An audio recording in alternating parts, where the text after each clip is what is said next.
अब बात करते हैं राजधानी जयपुर की, जहां अमायरा की आत्महत्या मामले में परिजनों ने स्कूल प्रशासन पर गंभीर सवाल उठा दिए हैं।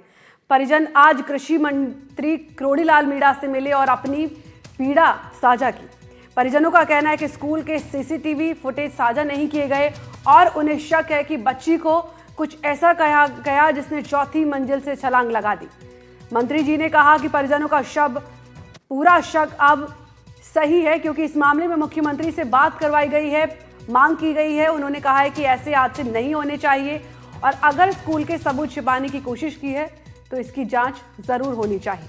परिजनों ने यह भी आरोप लगाया कि स्कूल में कुछ बच्चे गलत शब्दों का इस्तेमाल कर रहे थे और अमायरा केवल पढ़ाई में ध्यान देती थी। अब परिजन चाहते हैं कि पूरे मामले पर निष्पक्ष जांच हो और दोषियों पर सख्त कार्रवाई की जाए।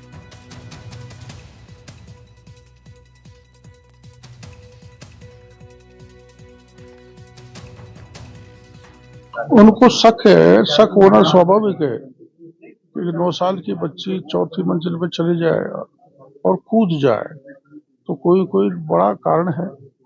और जो इनका शक सुबह है उसको मिटाने की दृष्टि से मैं मुख्यमंत्री जी से बात करूंगा और एक उच्च स्तरीय इंडिपेंडेंट जांच हो, ये मैं कहूँगा।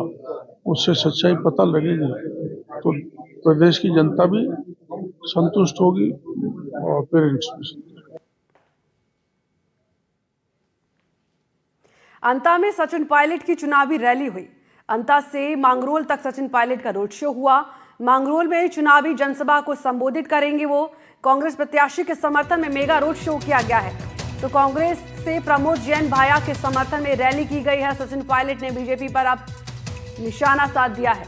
2 साल में सरकार ने कुछ नहीं किया, पायलट ने इस तरीके के अब इल्जाम लगाए हैं। बीजेपी ने अपने वादे पूरे नहीं किए।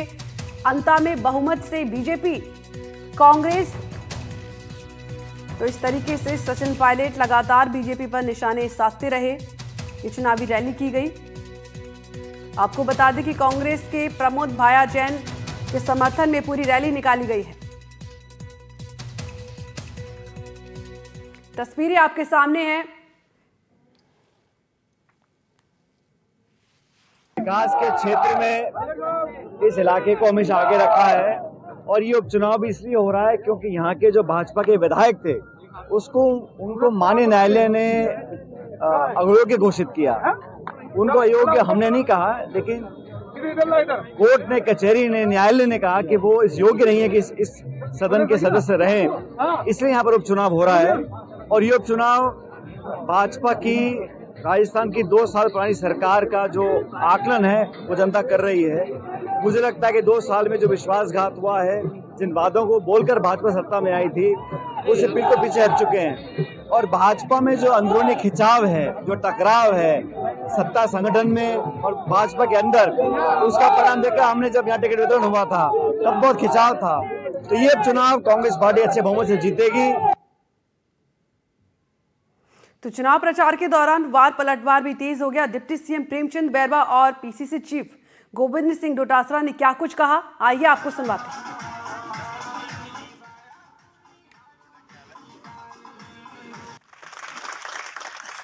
जिलाध्यक्ष जी भी हैं, अन्य नेता भी हैं। एक रीति नीति और एक संस्कारवान पार्टी है और एक विजन लेके काम करने वाली पार्टी है। इस पार्टी का कार्यकर्ता अपना दायित्व का बखूबी से निभाता है, जनता के बीच में रहता है और जनता से पूरा हम आश्वस्त है कि भारतीय जनता पार्टी के प्रत्याशी भाई मोरपाल जी को यहाँ से विजय हासिल होगी।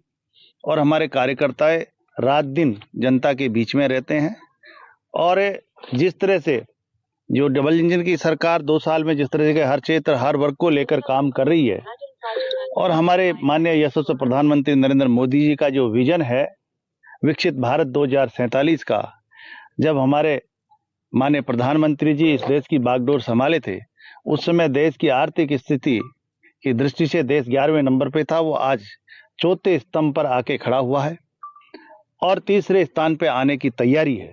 इसलिए भारतीय जनता पार्टी एक विजन लेके चलने वाली पार्टी है जो देश को प्रथम मान के। में कहा मुख्यमंत्री आया, वसुंधरा जी आई और मदन राठौड़ जी तो इतने कमजोरी की बात करके चले गए, पहले से हार स्वीकार कर ली। उन्होंने कहा अब इसको जिताओ, हम मंत्री बना देंगे। तो बनाया था ना सुरेंद्र पाल टीटी को, शपथ भी दिला दी थी, लोगों ने अग्निवीर मंत्री बना दिया। तो इसको अग्निवीर मंत्री बनाना है क्या? तब तो पहले शपथ दिलाओ मंत्री की, नहीं तो ये जीतेगा ही नहीं, तो मंत्री कहाँ से बनाओगे? मैं समझता हूँ कि ये जो कमजोर होते हैं, जिनके पास में कोई मुद्दे नहीं होते हैं, वो इस तरीके का प्रलोभन देकर के जनता को भ्रमित, और बीजेपी का आरएसएस का तो काम ही जनता को भ्रमित करना है। कभी धर्म के नाम पे कर देते हैं, कभी दूसरे नाम से कर देते हैं, तीसरे आदमी को खड़ा कर देते हैं जिससे कांग्रेस का वोट खराब हो जाए और उनकी जीत हो जाए। सीधे चुनाव में वो कभी भी जीत ही नहीं सकते कांग्रेस से, क्योंकि उन्होंने 2.25 साल में कुछ किया नहीं, मोदी जी ने 10-11 साल में कुछ किया नहीं, एक भी वादा केंद्र की सरकार ने पूरा नहीं किया। और राज्य सरकार से तो पर्ची से बने हैं और पर्ची से काम होते हैं, पर्ची आती नहीं है क्योंकि प्रधानमंत्री जी विदेशों में रहते हैं।